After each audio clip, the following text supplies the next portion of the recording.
अब हम देखेंगे प्रिपरेशन ऑफ फिनॉल्स, यानी कि इससे पहले जो देखा था वो इंट्रोडक्शन था। तो इंट्रोडक्शन में हमने देखा कि फिनॉल्स कैसे होते हैं और किस टाइप के फिनॉल्स होते हैं। अब हम देखेंगे प्रिपरेशन ऑफ फिनॉल, यानी कि फिनॉल कैसे बनाएंगे।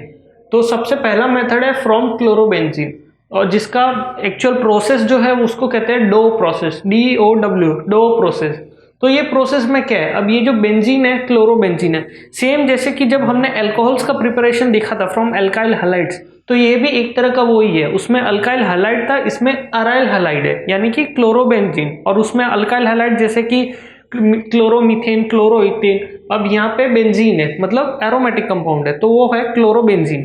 तो सेम कंपाउंड है, हम वो OH के साथ उसको रिप्लेस करेंगे, बट अरोमेटिक कंपाउंड में किस टाइप से वो रिएक्शन होता है। और ये डो प्रोसेस यानी कि क्या है, ये प्रोसेस एक पर्टिकुलर मेथड से ही इसको हम सिंथेसाइज कर सकते हैं।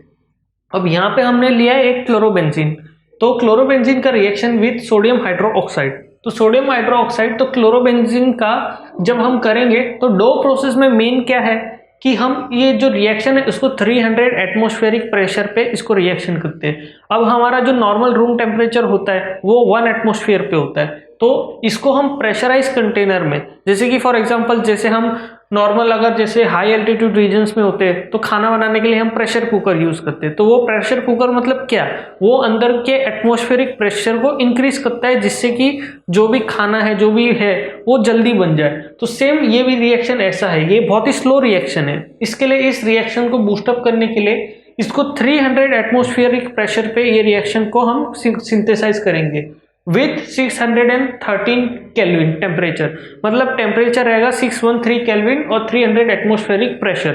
तो उस पर जब हम रिएक्शन करेंगे तो हमें जो प्रोडक्ट मिलेगा वो मैकेनिज्म, बेसिक मैकेनिज्म ही फॉलो होगा, यानी कि जो नेगेटिव पार्ट है वो रिप्लेस हो जाएगा दूसरे नेगेटिव पार्ट से, मतलब Cl गेट्स रिप्लेस विथ, यहाँ पे अभी जो क्लोरीन है इसमें ऐसा होता है कि ये जो क्लोरीन का रिएक्शन हाइड्रोजन के साथ हो जाता है, और ये जो ONA है, ONA यहाँ पे आ जाता है, तो मतलब H प्लस ONA माइनस, इसमें कुछ इस तरीके से रिएक्शन होगा।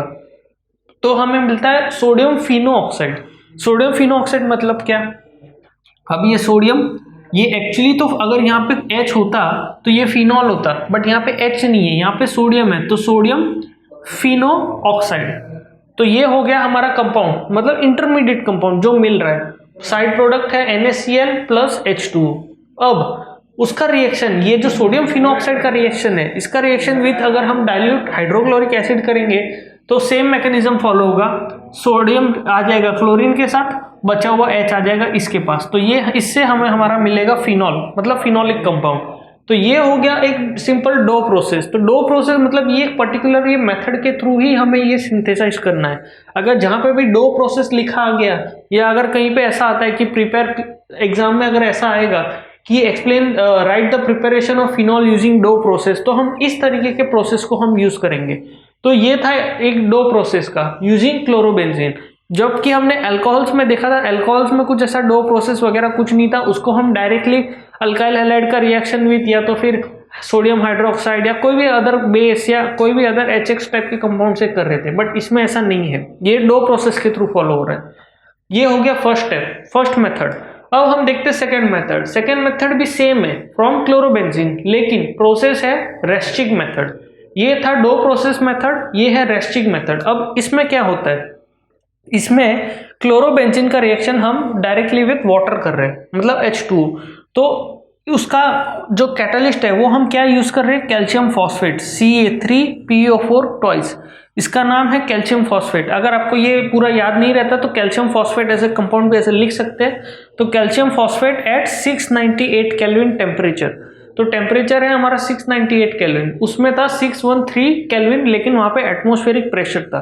बट यहाँ पे एटमॉस्फेरिक प्रेशर नहीं है, क्यों, क्योंकि यहाँ पे कैटलिस्ट है और वहां पे कैटलिस्ट नहीं है। हम कैटलिस्ट को वहां पे, कैटलिस्ट के बजाय हम वहां पे नेचुरल तरीके से ही उसको सिंथेसाइज कर रहे हैं, जैसे कि एटमॉस्फेरिक प्रेशर अप्लाई करके एंड टेम्परेचर। यहाँ पे टेम्परेचर अप्लाई कर रहे हैं और साथ में कैटलिस्ट यूज कर रहे हैं। तो उससे क्या होता है, क्लोरीन आ जाएगा H के साथ और बचा हुआ OH यहाँ पे रिएक्ट कर जाएगा, मतलब नेगेटिव नेगेटिव पार्ट रिप्लेस हो रहा है। तो सेम हमारा मिल जाएगा फिनॉल। तो ये हो गया हमारा फिनॉल। तो ये था क्लोरोबेंजीन। तो ये है रैस्टिक मेथड, एकदम सिंपल मेथड है ये रैस्टिक मेथड। तो इससे अभी क्लोरोबेंजीन से हमने दो मेथड देखा, डो प्रोसेस, रैस्टिक मेथड। अब हम देखते हैं कि synthesis from benzene sulphonic acid. Benzene sulphonic acid मतलब क्या है? बेंजीन सल्फोनिक एसिड मतलब ये बेंजीन और ऊपर सल्फोनिक एसिड ग्रुप, मतलब SO3H ग्रुप या फिर OSO2H ग्रुप।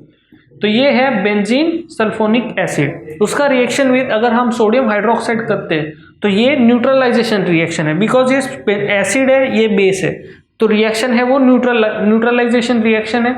तो उससे वो न्यूट्रलाइज होगा, मतलब हमें एक सॉल्ट मिलेगा। तो जैसे कि हम देखते थे, जैसे अगर हम बेसिक पढ़ते थे कि जैसे NaOH विथ HCl तो हमें मिलता था NaCl। NaCl हमारा सॉल्ट होता था। तो सिमिलरली यहाँ से जो H है वो H निकल जाएगा, यहाँ पे Na आ जाएगा, तो ये हो गया हमारा सॉल्ट। ये सॉल्ट मिला और साथ में ये साइड में एक दूसरा ये साइड, और बाय प्रोडक्ट है हमारा H2O, ये हमारा बाय प्रोडक्ट है वाटर। लेकिन अभी ये हमारा अभी फाइनल कंपाउंड नहीं है, क्योंकि हमें फिनॉल चाहिए, ये तो अभी इंटरमीडिएट प्रोडक्ट है। तो अगर फर्दर मैं इसका रिएक्शन करता हूँ विथ 2NaOH, मतलब 2 sodium hydroxide, 2 molecules of sodium hydroxide, तो एट 573 केल्विन। तो 573 केल्विन में ऐसा होगा कि ये जो है यहाँ पे ONa आ जाएगा, ये बनाएगा Na2SO3 प्लस H2O। तो ये हमारा बाय प्रोडक्ट है और ये हमें हमारा प्रोडक्ट मिल गया ONa मतलब क्या? सोडियम फिनोऑक्साइड। तो ये अभी मेथड से ये मेथड से ऐसा हो रहा है कि बेंजीन सल्फोनिक एसिड से पहले तो हमने बनाया सोडियम फिनोऑक्साइड। अब सोडियम फिनोऑक्साइड से हम फिनॉल कैसे बनाएंगे? इसमें कैसे? जैसे डाइल्यूट HCl यूज किया था, यहाँ पे हम H2SO4 यूज कर रहे हैं। तो सोडियम फिनोऑक्साइड, लेकिन 2 मॉलिक्यूल्स ऑफ H2SO4 आ रहा है। 2 molecules of sodium phenoxide reacts with 1 molecule of H2SO4। तो रिएक्शन कुछ इस तरीके से होगा कि हमें 2 फिनॉल मिलेगा और सोडियम सल्फेट मिलेगा। तो सोडियम सल्फेट क्यों? बिकॉज Na2 चाहिए। अगर Na2 चाहिए तो ये Na भी 2 होना चाहिए, इसके लिए यहाँ पे 2 मॉलिक्यूल्स ऑफ सोडियम फिनोऑक्साइड है, तो वो उसको सेटिस्फाई करने के लिए यहाँ पे 2 लिखा है। तो प्रोडक्ट भी हमें 2 फिनॉल मिलेगा और बाय प्रोडक्ट सिंगुलर मिलेगा। तो ये हमने देख लिया कि फ्रॉम बेंजीन सल्फोनिक एसिड, मतलब ये बेंजीन सल्फोनिक एसिड से हमने फिनॉल कैसे बनाया। मतलब ये है एक तरह का लंबा मेथड। इसमें ऐसा है कि इसमें हमें हमारा डिफरेंट बाय प्रोडक्ट्स भी मिलते हैं। ये हम मोस्टली देखते हैं इंडस्ट्रियल मेथड में इसीलिए बिकॉज हमें इतने सारे बाय प्रोडक्ट्स मिलते हैं। इन बाय प्रोडक्ट्स को बाद में फर्दर कहीं एक्स्ट्रा यूज के लिए भी वो लोग यूज कर सकते हैं, तो इसीलिए हम ये मेथड यूज करते हैं फॉर इंडस्ट्रियल मेथड। और ये मेथड से फिर हम बनाते हैं फिनॉल। ये था, और ये क्लोरोबेंजीन जो रैस्टिक मेथड था, ये लेबोरेटरी मेथड है, ये हम डायरेक्टली सिंथेसाइज कर लेते हैं। और ये था डो प्रोसेस, इसमें भी हम क्लोरोबेंजीन का डो प्रोसेस के जरिए हम फिनॉल बनाते हैं। तो ये हमने देखा 3 मेथड्स। अब हम देखेंगे preparation of phenols from cumene using commercial method. मतलब ये कमर्शियल मेथड है, यानी कि इंडस्ट्रियल मेथड। तो इसका मतलब किससे देख रहे हैं? क्यूमीन से। अब क्यूमीन क्या होता है? क्यूमीन यानी कि ये बेंजीन कंपाउंड, उसके ऊपर 1 2 3 मतलब प्रोपेन ग्रुप। तो मतलब प्रोपेन भी कैसे? आइसोप्रोपेन, मतलब CH बीच में, यहाँ पे CH3, यहाँ पे CH3, इस टाइप के कंपाउंड को हम कहते हैं क्यूमीन का रिएक्शन विद ऑक्सीजन यानी कि एयर। ऑक्सीजन हमेशा मॉलिक्यूलर फॉर्म में होता है, इसके लिए O2 होता है। तो जब ये O2 रिएक्ट विद क्यूमीन करता है इन प्रेजेंस ऑफ, हमारा कैटलिस्ट क्या है? अभी कैटलिस्ट है कोबाल्ट नैफ्थिनेट। तो ये एक तरह का कॉम्प्लेक्स कंपाउंड है, इसका हम कोई स्ट्रक्चर बना नहीं सकते, इसके लिए इसको एज ए नेम लिखेंगे कोबाल्ट नैफ्थिनेट। टेम्परेचर है 423 केल्विन और मीडियम है अल्कलाइन मीडियम, मतलब अल्कलाइन यानी कि बेस के प्रेजेंस में ये रिएक्शन हो रहा है। तो बेसिक कंडीशन में ये रिएक्शन हो रहा है, हमारा कैटलिस्ट रहेगा कोबाल्ट नैफ्थिनेट और टेम्परेचर है 423 केल्विन। तो ये रिएक्शन कुछ इस तरीके से होगा कि जो ऑक्सीजन के दोनों मॉलिक्यूल है, दोनों मॉलिक्यूल रिएक्ट कर जाएंगे with alpha carbon. Alpha carbon मतलब क्या? ये जो डबल बॉन्डेड से जो जुड़ा कार्बन है उस पर रिएक्ट कर जाएगा। तो वो रिएक्शन कुछ इस तरीके से होगा कि दोनों मॉलिक्यूल उसके बीच में जुड़ जाएंगे और साथ में ऐसा H बन जाएगा, यानी कि यहाँ से ये जो H है वो H निकल जाएगा, दोनों O आ जाएंगे और वो H O के एक बाजू आ जाएगा। तो ये हो गया एक तरह का क्यूमीन हाइड्रो पैरोक्साइड। पैरोक्साइड मतलब जहाँ पे 2 O बीच में 2 O रहते, तो इस टाइप के कंपाउंड को कहेंगे पर ऑक्साइड, यानी कि क्यूमीन, ये हाइड्रोजन, ये पर ऑक्साइड, तो क्यूमीन हाइड्रो पर ऑक्साइड। तो ये है हमारा इंटरमीडिएट कंपाउंड।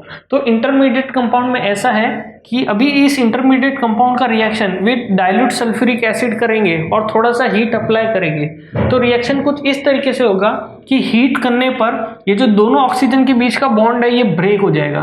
तो जब ये ब्रेक हो जाएगा तो सीधी सी बात है, ये ऑक्सीजन खुद को सेटिस्फाई करने के लिए एक बॉन्ड इधर बना देगा। तो एक बॉन्ड जब इधर बना देगा तो यहाँ पे जो कार्बन के साथ बॉन्ड है यहाँ पे एक्स्ट्रा वैलेंसी आ जाएगी कार्बन की, मतलब 5 हो जाएगा।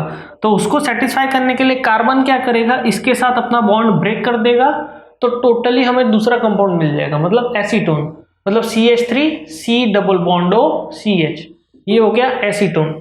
फिर बचा हुआ अभी यहाँ पे जो है, यहाँ पे भी कुछ चार्ज है और ये OH फ्रीली रोम हो रहा है, तो वो OH यहाँ पे आके अटैक कर जाएगा और हमें हमारा कंपाउंड मिल जाएगा फिनॉल।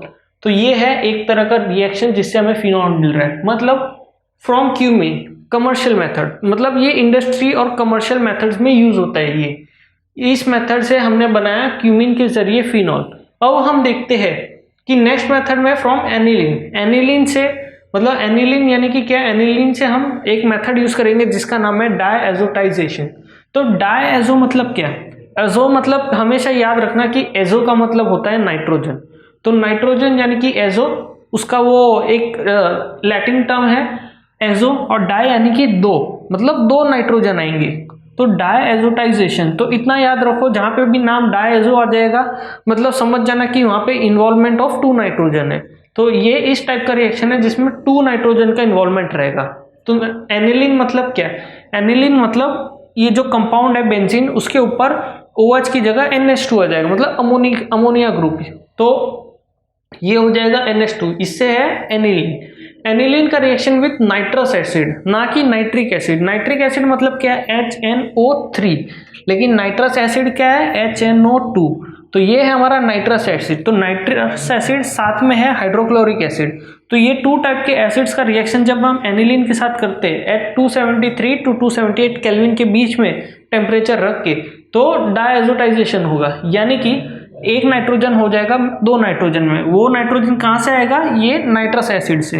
वो किस तरीके से आएगा, अब ये जो एक H है, एक H ये H2O को लेके जाएगा, एक H और ये O2, तो H2O हो जाएगा, N और Cl एक साथ आ जाएंगे, NCl, और वो NCl यहाँ वाले H के साथ बाइंड कर जाएंगे, मतलब H निकल जाएंगे और ये N ट्रिपल बॉन्ड N हो जाएगा। बट अब ये जो कंपाउंड है ये ऐसा है, नाइट्रोजन की वैलेंसी 3 होती है, बट यहाँ पे 3 बॉन्ड तो है, साथ में यहाँ पे भी एक है for this nitrogen, same goes for this nitrogen, 3 bond है लेकिन यहाँ पे एक एक्स्ट्रा है। तो अब ये एक्स्ट्रा को हमें सेटिस्फाई करना है, तो इस टाइप के कंपाउंड को हम कहेंगे बेंजीन डायअजोनियम क्लोराइड। तो ये जो कंपाउंड है ये अनस्टेबल कंपाउंड है, मिलता है ये कंपाउंड हमें बाय प्रोडक्ट में, मतलब इंटरमीडिएट प्रोडक्ट में मिलता है, लेकिन वो अनस्टेबल कंपाउंड होता है। तो अभी इससे हमें फिनॉल बनाना है, ये अभी इंटरमीडिएट कंपाउंड है, तो कैसे बनाएंगे, तो यहाँ पे ये जो बाय प्रोडक्ट था, बाय प्रोडक्ट में साथ में 2 मॉलिक्यूल्स ऑफ वाटर निकले, बिकॉज एक H2O यहाँ से और एक H2O और एक नाइट्रस एसिड से निकलेगा, तो उससे हमें 2 H2O मिलेगा।